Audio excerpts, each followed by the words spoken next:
You've used things which are conventional, but use them in different ways.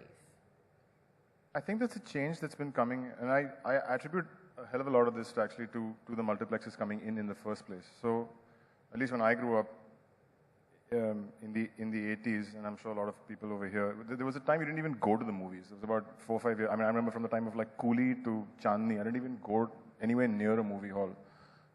VHS, VCRs, you're watching stuff at home. And even then, through most of the 90s, you had one theater and one kind of movie for every kind of person.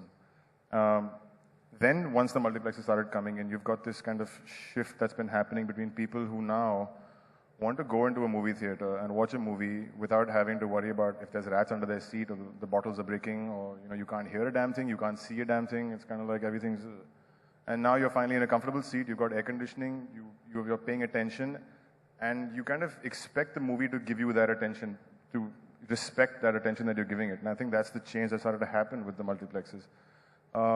And coming from there is that the audience that's watching it is now grown up. The people who are making the films have, in a certain sort of way, grown up. And it's a natural progression, I think, for all of us, to sort of like put a lot more care into the way we shoot our films, the way we write our films, the kind of finesse that we would get into our cinematography or our production design or our costume design or the hair or any of those kind of things. There's a lot, which is normal, which is around the world. It's just that we've been kind of like, I think, late to pick up on it in a sense. Can I just interrupt there? Recently I've been, I was rewatching some films like Guru Dutt Pyasa or Bimal Roy's Bandhani, and those films have an amazing aesthetic and a beauty and a technical quality. So, did we just see a dip? What happened in between? We lost it along the way. I mean, and it's true. You pick up any film from the 40s, the 50s. There's an aesthetic which is there. It exists. They're respecting the art form. They're respecting the audience. I think through a period, and there've always been filmmakers through all the ages who have, but that's been a very small number who've respected the art of filmmaking. But mostly they didn't. And I think maybe it's the formula films that came in. Maybe it's Sholay that kind of, as big as it was, maybe we ended up ruining an entire generation of filmmakers because they're like, you don't need to spend 2 years working on a script.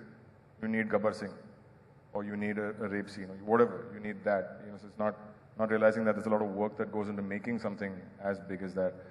And overall, there's a whole, it's what we call the chalta hai attitude, which you'll see a lot even today in filmmaking, where it's just like, the director doesn't care, therefore the cinematographer doesn't care, therefore the guy doing the dubbing matching afterwards doesn't care either. So everything's a mess. It's all just off. It's a bad kind of. But I think overall, it's coming back where you see a lot more filmmakers taking a lot more care about their movies. So you will see in the last maybe 10 years, whether it's, and I'm talking about films that are also making money at the box office, whether it's Zindagi Milegi Na Dobara, whether it's Kahani, whether it's Devdi, that there's a technical finesse to these movies. They look great. The writing is good. It's solid. People have actually worked on this stuff for a long time. They haven't just gone on set and saying, "Where's the dialogue for tomorrow? Let's." And I think some of it does come from the fact that the audience is now watching you very, very closely.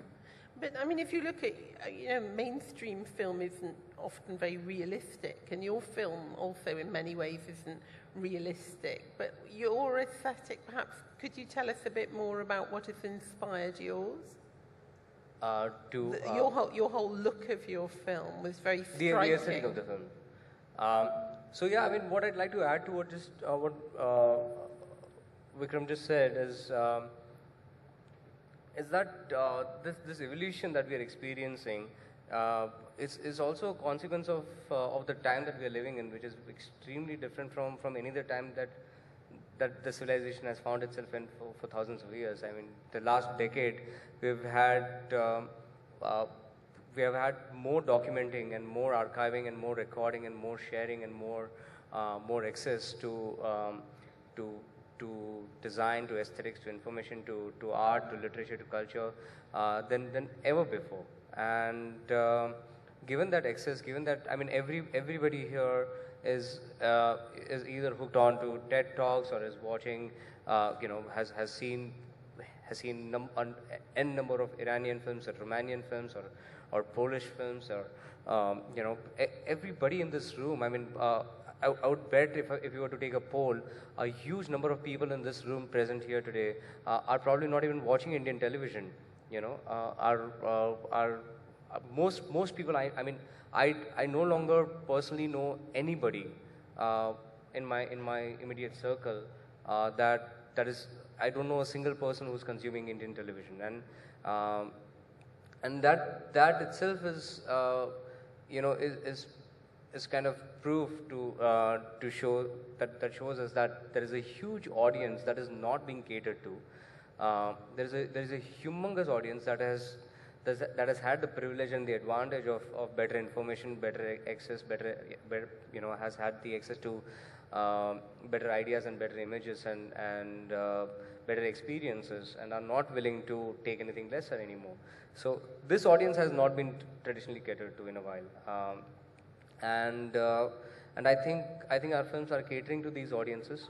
Within that, of course, there is a diverse kind of cinema. There's a really wide, large diversity in cinema, really vast kind of cinema within that. I mean, even though we are right now on the same panel and we're talking from, we could be representing one sphere, one space that is emerging right now, but within that itself, just the two of us are making very different kind of films.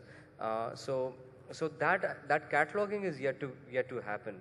Right now we are saying that this new cinema is emerging, and I don't think it's mainstream or art house, and the old categories are not that valid any longer, because we need to do a new kind of cataloging, I think, which is theme based, which is aesthetic based, which is idea based, which is intention based, I guess. I think you're very right, and I think the audience is certainly open, but the people that get the film made, especially in the Indian system, are the distributors and the exhibitors. So how have you managed to persuade them to take on a new kind of cinema? I think the studio system has helped that. In the earlier days, you had different distributors in different places, and you as the producer had to either have the money and then sell them the film, or you shoot a bit and then you show them a scene and then they give you some more money and then you go out. The distributors are kind of telling you what to make, and I think that's changed a bit because the studio has come, and the studio is actually producing, distributing, and pretty much doing everything themselves. It's not the best solution either. It's not the solution to the problem, but it's definitely a time when the studios are actually more open to the fact that, okay, this is the talent, this is the kind of story, this is the genre, this is the star cast, and therefore you kind of like put it in the box, and you can then have this much money to go and make pretty much whatever you want. No one actually kind of, I mean, I've never had a studio asking me what I'm making. They've never even seen the script. You have to kind of know how to work your way around it. I think that's what people often want to know is, how, say if you've written a script, how then do you get your film made if it's an offbeat film? You have to be really budget conscious. I think the first thing is to know exactly who your audience is, who you're making it for, what number that audience kind of makes up of the full audience out there, and then work backwards from there. So you can't, and Anand also knows, you can't make Ship of Theseus for 10 crores. You can't. It's just not possible. You'll never recover that money. No one will let you make it for that much. I can't make Lutera beyond the 20 crores that I actually made it for, because again, it's impossible. Same with Udaan, same with any other films. Kahani, 6 crores, 6.5. So you have to know that first. Once you know that, it's pretty much up to you and your convincing power of convincing the studio that, look, it's possible. These numbers kind of work out, and then you have to just talk your way through. If you go and you say, right, I'm going to make a film about all these complicated philosophical ideas, how did you manage to talk someone into coughing up the money for your film? Well, I just got really lucky. I found, I cast an actor who became a very, very dear friend, and one day over coffee, he while we were discussing his part in the film and what we were planning to do with the film, he confided in me that he's also rich. and that really changed everything from then on. We discussed the kind of cinema we want to make. We discussed how we're going to envision not a film-based plan, but a 5-year plan, and try and keep pumping in a certain amount of money over a period of 5 years, not expecting, and build a company modeled from the inspiration for our company's model, Recyclewala Films, that we have built now, it's Recyclewala Labs. The inspiration comes from places like MIT Media Labs or Google, or it comes more from tech companies than from film studios. The idea is to keep on producing culture that more and more people are going to find relevant, meaningful, and entertaining, intelligent, stimulating, etc. And become some kind of a space where young people would like to come and participate and experiment, so that there is innovation, so that there is really boundary pushing innovation, and we are producing culture for this group that I just mentioned, the group that has stopped watching Indian television, that has really lessened its diet of mainstream Indian cinema, probably stopped that also altogether, and that's a huge number. My estimate is that it's a 10 million people that we are talking about, and that's a huge number. If I manage to tap into distribution systems, or if I manage to evolve new distribution paradigms, which is something we are trying to do, to tap into this audience base of 10 million people, and if with each film that we come out with, and with each of our products, even if we manage to get 1/20th of them to consume it, even then we can keep producing what we are producing. So that's really the model. It's extremely demystified. We also kind of very fortunate in terms of, again, the times we are living in. Distribution is also very demystified.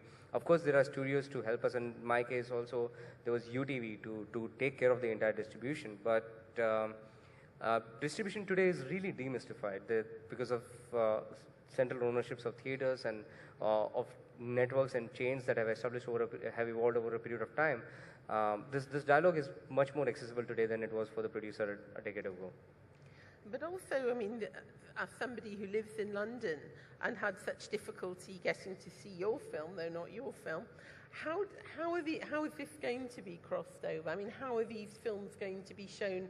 You know, why are they only going to be shown in India? How are they going to...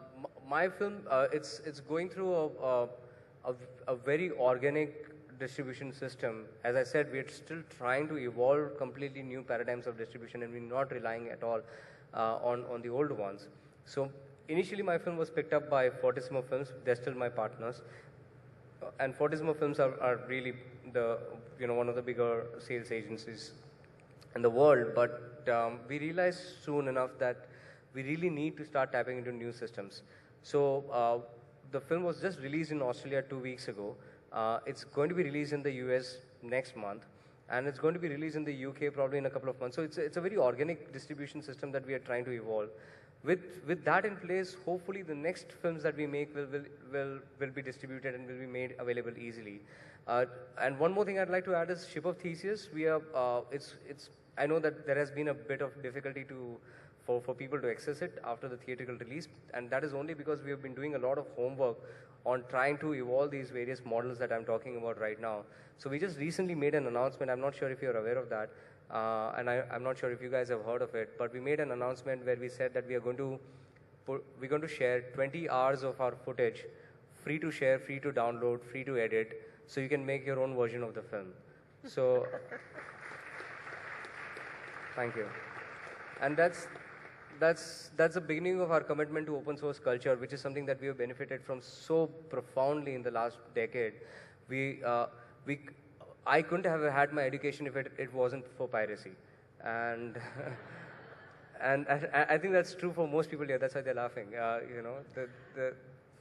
Most people my generation and later sitting in India could not have had their education if it was not for free and open source culture, and that is something that we are really committed to promoting.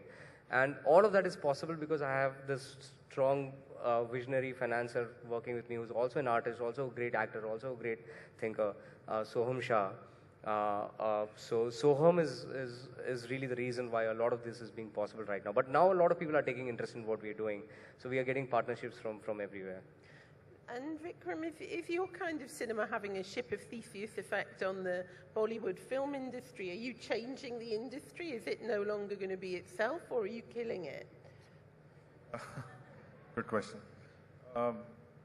I think there's a certain amount, taking off from what Anand's actually kind of saying, is that you have to, this is something that Anurag and me, and we all were talking about 3 years ago when, I remember there was a time when Udaan, and I think That Girl in Yellow Boots, and there was three or four more films that were out in the same year, and we all felt that this is a good opportunity to actually take these films abroad and be able to kind of like work out a new distribution system, exactly what Anand's been talking about. The problem is the studios have control over something.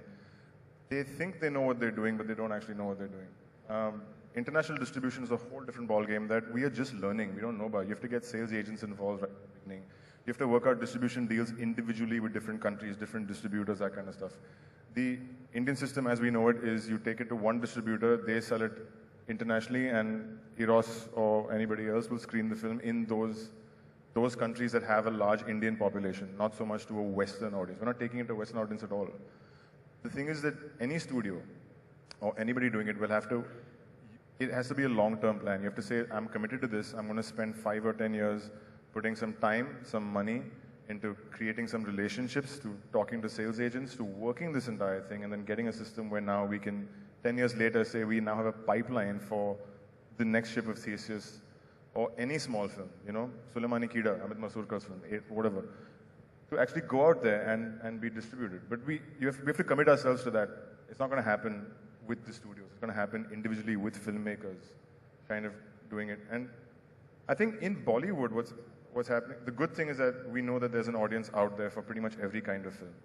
It was lovely that you have a choice now. You can actually go into the theater the weekend of Chennai Express and you can watch Ship of Theseus. And I think that's a huge deal. It's a big deal. It didn't happen years ago. You didn't have the choice. You had to go watch what everybody was watching. Today, you can choose to listen to the music you want to listen to. You can choose to watch the films you want to watch, whether it's through piracy or whether it's in the theater.